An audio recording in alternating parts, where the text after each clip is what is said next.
Good evening and welcome to State of Business on Art Television. I'm Tamiru Nimsat. Let's have a look at the headlines. Deflation not a concern if you are vigilant enough. Central bank asserts. Evaluate all the wind power projects in manner. President directs officials. News in detail. Central Bank Governor Dr. Nandalal Veerasinghe says that country's recent deflation is not a concern as the economy is growing at a healthy rate. The central bank in 2023 also allowed the currency to appreciate to around 300 to the US dollar amid deflationary monetary policy, which has allowed it to collect reserves. Central Bank Governor Veerasinghe said that the country is gradually coming back to its target from the deflation. He added that it is not a concern because as long as the economy is growing at a healthy rate. He explained that temporary period of deflation is good, especially after the spike in inflation and very high price levels experienced in the country in 2022. In 2023, the central bank allowed the currency to appreciate to around 300 rupees to the US dollar amid deflationary monetary policy, which has allowed it to collect reserves. Sri Lanka consumer prices have risen around 3.6% since September 2022, when its deflationary policy began to generate balance of payments surpluses. Even in a public meeting recently, President Anurukumar Dissanayake also spoke over the existing deflation in the country and voiced that the government is vigilantly monitoring the situation and will handle the economy without hurting anyone.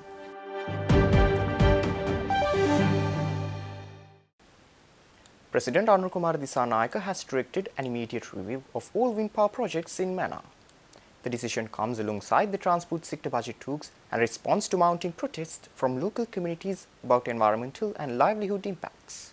The President's intervention mandates comprehensive environmental audits for all 20 existing wind farms in the region, with preliminary reports due by year-end. New approval guidelines will now require deep environmental impact studies and mandatory community consultations for the 50 proposed projects. Fishermen and farmers in Mannar have welcomed the move, having long complained about disrupted livelihoods from current installations. However, renewable energy developers caution that stricter regulations could delay Sri Lanka's transition to clean energy. The President's office emphasized this balanced approach aims to protect both national energy goals and vulnerable communities. Environmental groups are now calling for the immediate suspension of ongoing projects until audit results are finalized, while industry representatives seek clearer timelines for the review process. President Anurukumar Dissanayake yesterday led crucial pre-budget discussions for the Transport Ministry at the Presidential Secretariat. The high-level meeting focused on optimizing 2025 allocations and shaping development-focused proposals for the 2026 budget cycle. The President conducted a comprehensive sector-by-sector review, examining current spending on highways, expressways and rural road networks. Particular attention was given to port operations and development plans, with directives to ensure proper fund utilization. In a significant policy stance, President Dissanayake mandated continued support for unprofitable rural bus routes, recognizing the essential service to communities despite financial losses. Emphasizing strategic economic impact, the President instructed officials to prioritize investments that would maximize the transport sector's contribution to national development. The discussion brought together key stakeholders including Transport Minister Bimal Ratnayake, Deputy Ministers, Finance Secretaries and Senior Ministry officials, signalling the administration's commitment to integrated infrastructure planning.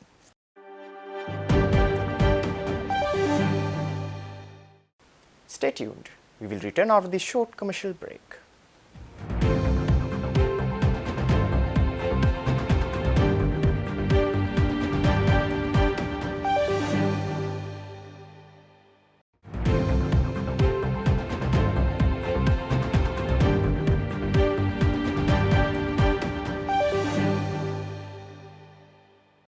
Welcome back after the break. The Cabinet approved the new Microfinance Regulation Act recently, replacing the 2016 law. The revised act mandates stricter oversight to prevent predatory lending practices. ඊළඟ යෝජනාව ශුද්ධ මූල්‍ය හා ණය නියාමන අධිකාරී පනත කෙටුම්පත් කිරීම 2016 අංක 6 දරන ශුද්ධ මූල්‍ය පනත ඉවත් කර ශුද්ධ මූල්‍ය සහ ණය නියාමන අධිකාරී පනත හඳුන්වා දීම සඳහා නීති කෙටුම්පත් සම්පාදක විසින් සකස් කරන ලද පනත් කෙටුම්පත රජයේ ගැසට් පත්‍රයක් පළ කිරීමටත් ඉන් අනතුරුව අනුමැතිය පිණිස පාර්ලිමේන්තුව ඉදිරිපත් කිරීමට 2023 10/9 දින අමාත්‍ය මණ්ඩලය අනුමැතිය ලබා දීලා තිබුණා. එහෙත් පාර්ශ්ව කිහිපයක් විසින් මෙම පනත් කෙටුම්පත ශ්‍රේෂ්ඨාධිකරණයේ ඉදිරි අභියෝගයට ලක් කළා. ශ්‍රේෂ්ඨාධිකරණය විසින් ඒ අනුව තමගේ නියෝගය ලබා දීලා තියෙනවා. ඒ වගේම පාර්ලිමේන්තුවේ ආර්ථික අර්බුදයේ බලපෑම සමනය කිරීම පිළිබඳ ආංශික අධීක්ෂණ කාරක සභාව වෙත මෙම පනත් කෙටුම්පත යොමු කළා. එහි අන්තර්ගතය සම්බන්ධයෙන් විවිධ පාර්ශ්ව විසින් විවිධ අවස්ථාවල ඉදිරිපත් කර ඇති අදහස් හා විකල්ප යෝජනා අධ්‍යයනය කර නිර්දේශ ඉදිරිපත් කිරීම සඳහා කමිටුවක් පත් කරන ලෙස එකී කාර්ය සභාව විසින් දන්වා තියෙනවා. ඒ අනුව පත් කරන ලද ප්‍රතිපත්ති මෙහෙයුම් කමිටුව විසින් ශ්‍රේෂ්ඨාධිකරණ නියෝගය පරිදි වන සංශෝධන සහ විවිධ පාර්ශ්වයන්ගෙන් ලබාගත් යෝජනා ඇතුළත් කරමින් සිය අවසන් වාර්තාව මේ වෙනකොට සකස් කරලා තියෙනවා. ශුද්ධ මූල්‍ය සහ ණය නියාමන අධිකාරී පනත හඳුන්වා දීම සම්බන්ධයෙන් වත්මන් අමාත්‍ය මණ්ඩලයේ ප්‍රතිපත්තිමය අනුමැතිය ලබා දීමටත් ඒ සඳහන් වාර්තා පදනම් කර ගැනීමෙන් අදාළ පනත් කෙටුම්පත සකස් කිරීම පිණිස නීති කෙටුම්පත් සම්පාදක වෙත උපදෙස් දීමටත් මුදල් ක්‍රම සම්පාදන සහ ආර්ථික සංවර්ධන ඇමතුමා හැටියට ජනාධිපතිතුමා ඉදිරිපත් කළ යෝජනාවට අමාත්‍ය මණ්ඩලය අනුමැතිය ලබා දුන්නා.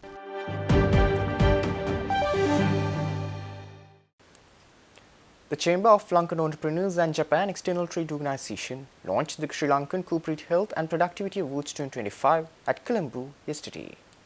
The awards recognize businesses demonstrating excellence in employee well-being and sustainable workplace practices, with this year's edition marking JETRO's debut as strategic partner. Now in its third year, the Corporate Health and Productivity Awards program has become a benchmark for corporate wellness in Sri Lanka. The 2025 awards will evaluate companies across multiple criteria, including health initiatives, work-life balance programs, and productivity enhancements. JETRO's involvement brings the international standards to the judging process, while principal sponsor Sampath Bank has pledged continued support for workforce development initiatives.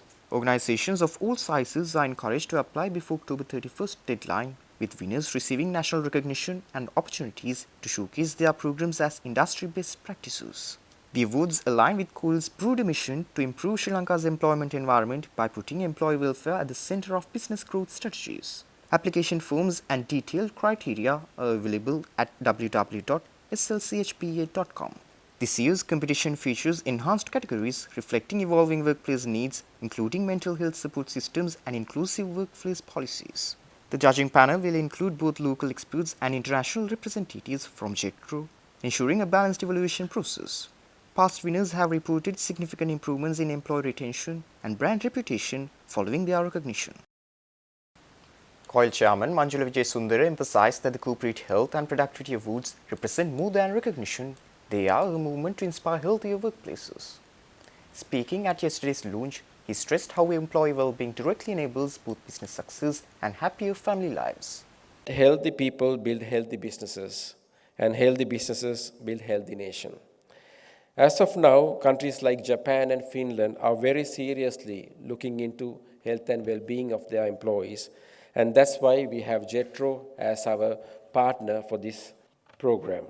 At COIL, we firmly believe that the corporate sector has responsibility not only to contribute to the economy, but also to take care of their employees' health and well-being, where employees can flourish physically, mentally, and emotionally as well. The Corporate Health and Productivity Awards is more than just a recognition program. It is a movement to inspire all organizations to take proactive steps towards better workplace health, holistic productivity. If you have a balanced lifestyle, that also leads to a happy family life. To all organizations taking part in this initiative, I commend your leadership and vision. Your effort demonstrates that good business is not just about profits, but also about the people.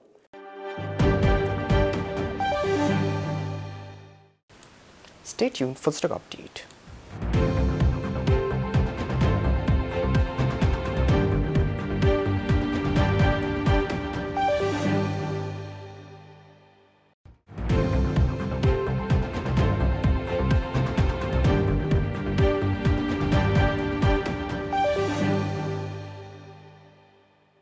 Trading at Colombo Stock Exchange ended on negative notes today.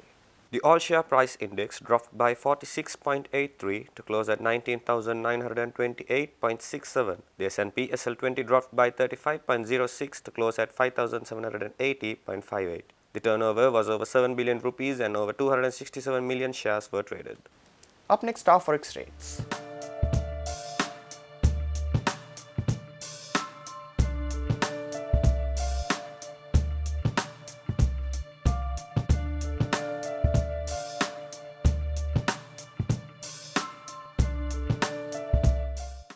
That's all our news for today. For this and more, subscribe to our channel on YouTube and follow us on Facebook. Take care and good night.